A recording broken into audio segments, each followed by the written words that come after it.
Les pertes ukrainiennes s'intensifient en direction de Koursk. En une seule journée, l'armée ukrainienne aurait perdu jusqu'à 225 militaires, en plus de plusieurs équipements militaires de grande envergure, selon le ministère russe de la Défense. Les chiffres rapportés par Moscou révèlent la brutalité des combats. Ce n'est pas seulement des vies humaines qui ont été perdues, mais aussi une grande quantité d'équipements stratégiques. 2 véhicules blindés de transport de troupes, 3 véhicules blindés de combat, 5 autres véhicules et une pièce d'artillerie ont été détruits. N'oubliez pas de vous abonner pour ne rien manquer de nos prochaines vidéos et partagez votre avis en commentaire. Comment percevez-vous l'évolution de la guerre à Koursk?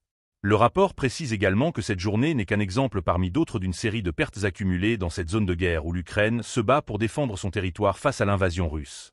Pour mieux comprendre l'ampleur de ces pertes, il faut regarder les chiffres globaux rapportés par Moscou sur cette offensive.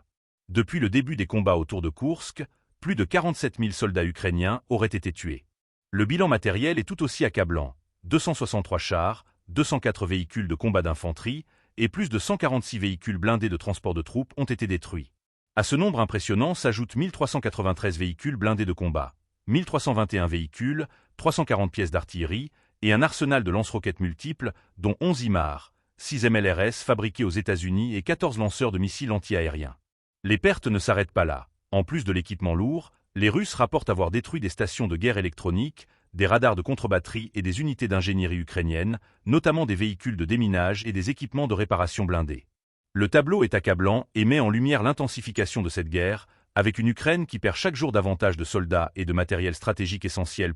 Si l'on en croit les informations divulguées, l'opération militaire russe contre les forces ukrainiennes dans la région de Koursk se poursuit avec une efficacité redoutable.